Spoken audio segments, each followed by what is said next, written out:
I drove here in my minivan. That makes it really hard to feel cool, you know? And by the way, I used to drive a cool car, and let me tell you, when you drive a sexy vehicle around a hip part of town, you feel like, I'm the Wolf of Wall Street. You spend a few years driving a Honda Odyssey around a neighborhood called Pleasant Oak, and it becomes, I'm just trying to be more like those dogs on Bluey. I have to drive a minivan. I have to live in the suburbs because I have 6 kids. All right, well, you guys might be interested in my masterclass on responsible family planning. It's 20 seconds long, and it's called Just Don't. It's so funny, because I think back to when I was younger, people said that I should not have kids. They were very rude about it. They're like, Jen, you have no maternal instincts. You never will. You running a house with actual children in it, oh, that'd be a disaster. And now I have this big family, and I think back on that, and I'm like, they were so right. How did they know? They nailed it. No, guys, I had to have 6 kids. I am an only child. My husband is an only child. My father was an only child. My family tree was becoming a stump. Your annual family reunion should not fit at one table at Applebee's. And we went for it. We had 6 babies in 8 years. I said that at a comedy club one time, and a guy with face tattoos pushes through the crowds afterward. He had piercings all over his face, too. And he runs up to me and he says, hey, I really respect your alternative lifestyle.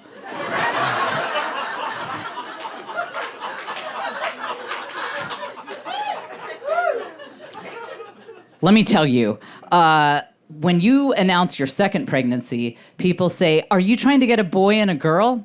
You announce your 6th pregnancy in 8 years, and people say, are you trying to get a reality show on TLC? What is wrong with you? So my husband and I just had a big anniversary. Yep. We have now been married 20 years.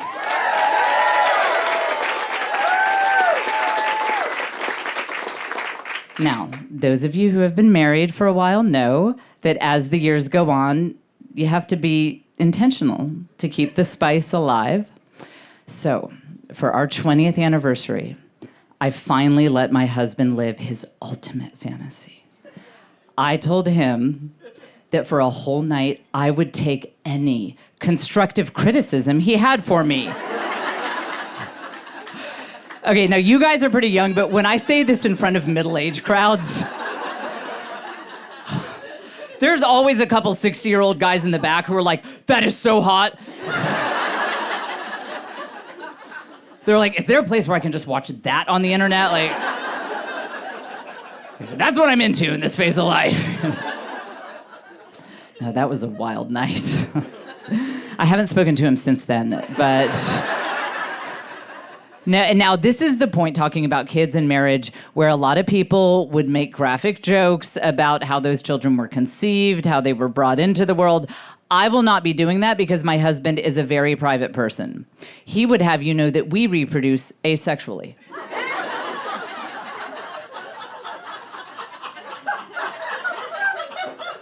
Like amoeba. He is so uptight about this kind of thing that he will not even send me any flirty texts.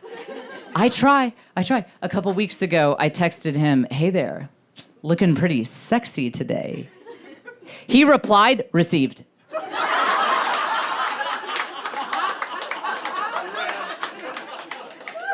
With a period. I said, what are you worried about? We're married. He said, you're not thinking. What about this? What if we got into legal trouble and our phones got subpoenaed and our texts to one another were read aloud in open court?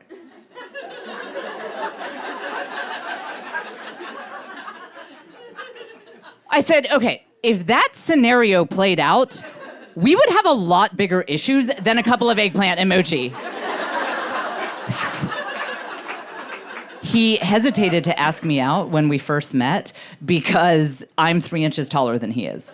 And he said, I know a lot of women don't want to date shorter guys. I said, When I was single, I was goal-oriented. I said, look, if I can just find a man who is loving, who is supportive, who respects my boundaries by not asking me how much money I spent at Target, I don't care if he played one of the Munchkins in The Wizard of Oz. I'll stuff that man into a baby Bjorn.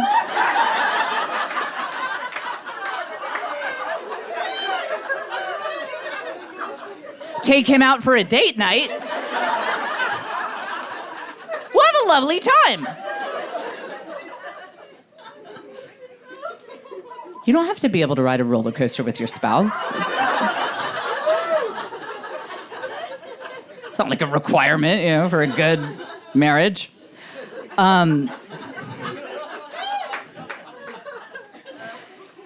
People often comment, they say, Jen, your husband is so supportive of your career. And he really is, because he doesn't want to work anymore.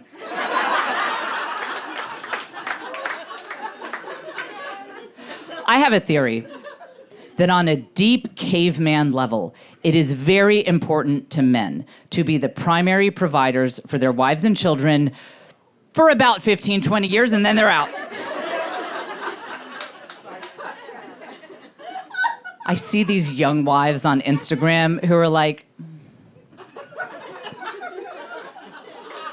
my husband completely provides financially for our entire family because for us, it's a sacred journey.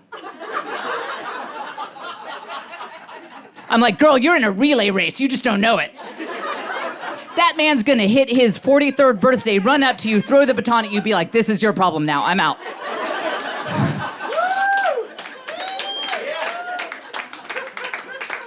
This was surprising to me because my husband went to Yale.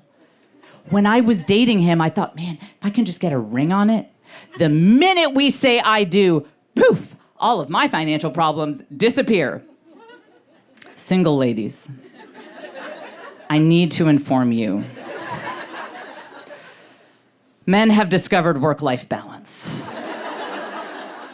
So if that's the plan you want to get on, you're gonna need to go for old money.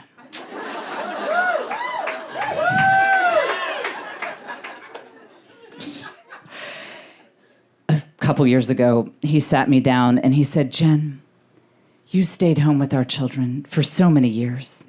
Let it be my turn now.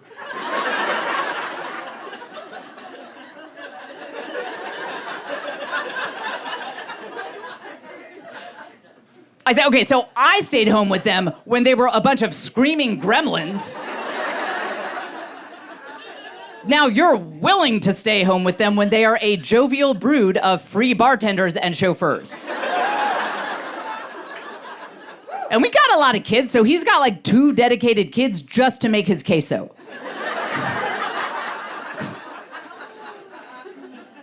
You know when I should have known this was coming?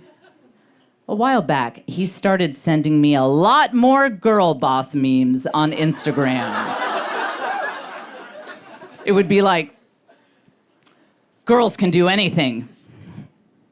Careers are for girls. A girl could support 6 kids while her husband goes sailing with his friend Scott.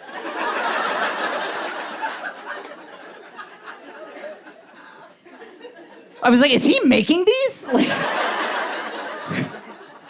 I will say he is a very frugal man. So much so that he convinced our children that there's a very special elf at the North Pole.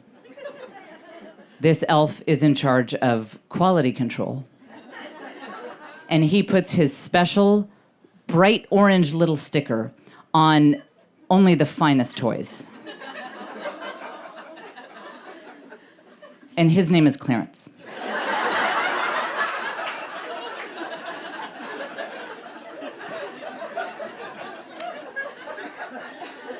The kids would open their toys at Christmas and he'd be like, oh, darn it, did they misspell Clarence's name again? Ha ha. Oh.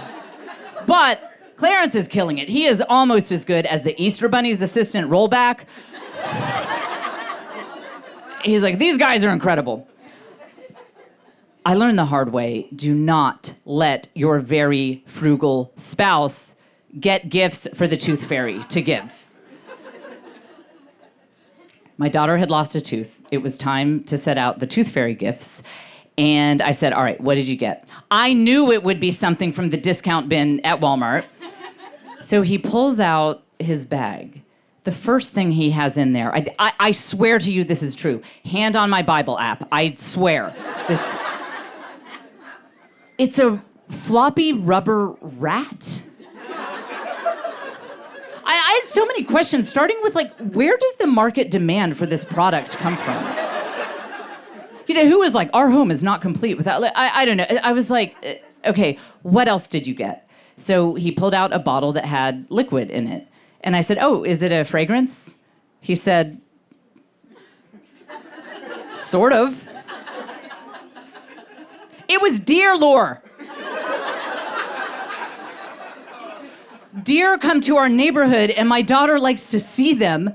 And he's like, look, check it out. It says authentic female deer urine, guaranteed to attract a mate. Kind of genius, right?